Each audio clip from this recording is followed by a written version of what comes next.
Welcome to my channel Economics Now Easy. और जैसा कि मैंने कल आपको वीडियो में बताया था, कल हमने जो टॉपिक किया था that is related to concept of revenue. Means कि हमने कल किया था total revenue, marginal revenue and average revenue. आज हम उसके रिलेशनशिप के बारे में बात कर रहे हैं। पहले हम बात करते हैं average revenue and marginal revenue का क्या रिलेशनशिप है जब प्राइस कांस्टेंट हो। प्राइस कब कांस्टेंट होता है? परफेक्ट कंपटीशन की सिचुएशन में। और परफेक्ट कंपटीशन में प्राइस कांस्टेंट रहता है क्योंकि कंपटीशन बहुत ज्यादा होता है और प्राइस बढ़ाने से फिर वो कंपटीशन से बाहर हो जाती है फर्म, तो प्राइस कांस्टेंट रहता है। तो ऐसी सिचुएशन में AR that is average revenue and marginal revenue का क्या रिलेशनशिप रहता है कि जैसे अब यहाँ पे आप आइए, इसमें मैंने शेड्यूल बनाया है, तो जैसे जैसे यूनिट्स 1, 2, 3, 4, 5 जो है सेल हो रहा है और प्राइस जो है कांस्टेंट है, ठीक है।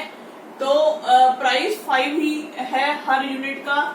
और इससे अगर TR हम देखें टोटल रिवेन्यू, फर्स्ट 1 यूनिट पे 5 है, 2 यूनिट पे फिर वो 10 हो गया एंड देन 15 थर्ड यूनिट पे 3 यूनिट्स अगर सेल होते हैं और उसके बाद 20 और 25।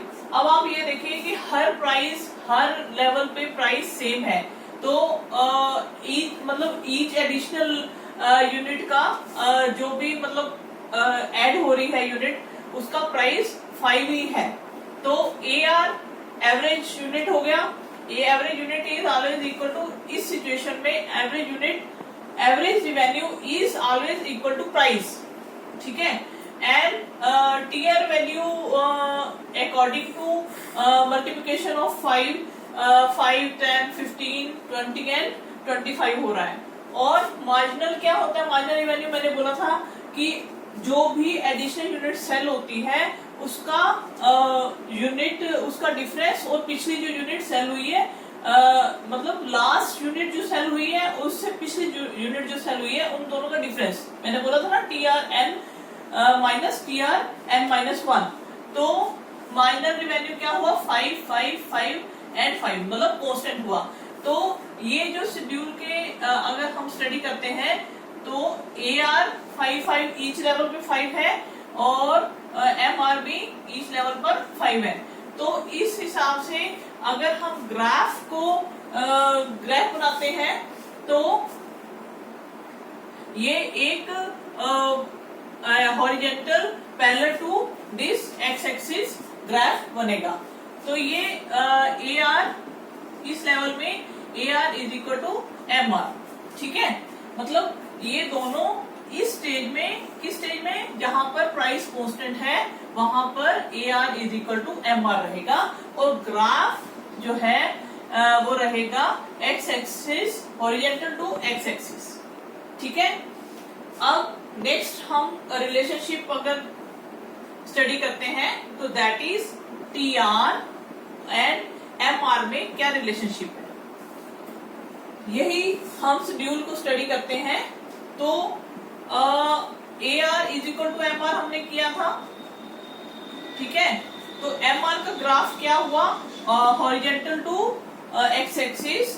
एंड अब TR क्या है? क्योंकि प्राइस में कहीं भी कुछ चेंज नहीं आया है, प्राइस कांस्टेंट रहता है, तो TR एक कांस्टेंट रेट से बढ़ रहा है। जैसे 5 to 10 हुआ तो डिफरेंस इज 5, ठीक है। इसी तरह से 5 to 15 हुआ तो डिफरेंस इज 5। तो एक कांस्टेंट रेट से TR बढ़ रहा है। तो अब ये बात करते हैं कि अब कांस्टेंट रेट से ये बढ़ रहा है और इसी वजह से, और ये जो आउटपुट है, आउटपुट 0 लेवल पर इसका TR भी 0 होगा। इस वजह से ये TR का ग्राफ 0 पॉइंट से हम लेते हैं।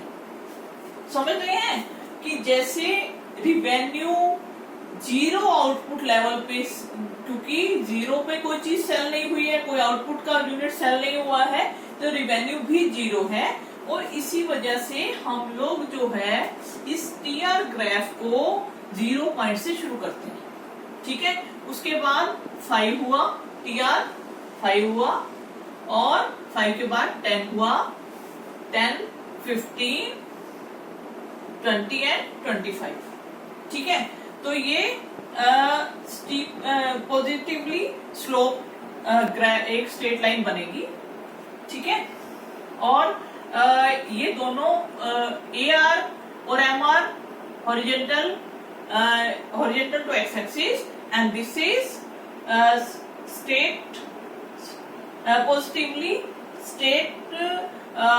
पॉजिटिवली स्लोप्ड स्ट्रेट लाइन बने।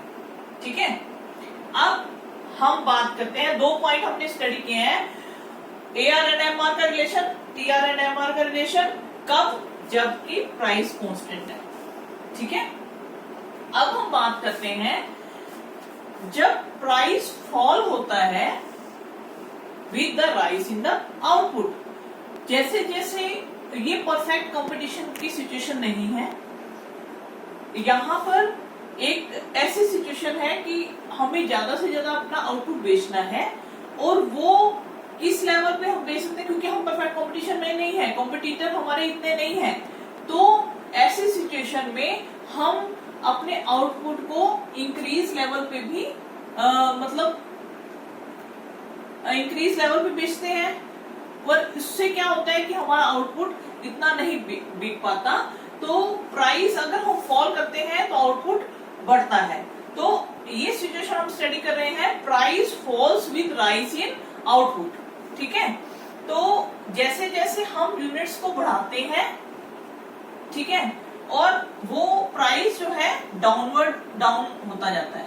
ठीक है, मतलब 1 यूनिट हमने 5 रुपए में बेची है, अगर हम 2 यूनिट बेचना चाहेंगे तो हमें प्राइस जो है अपना कम करना पड़ेगा।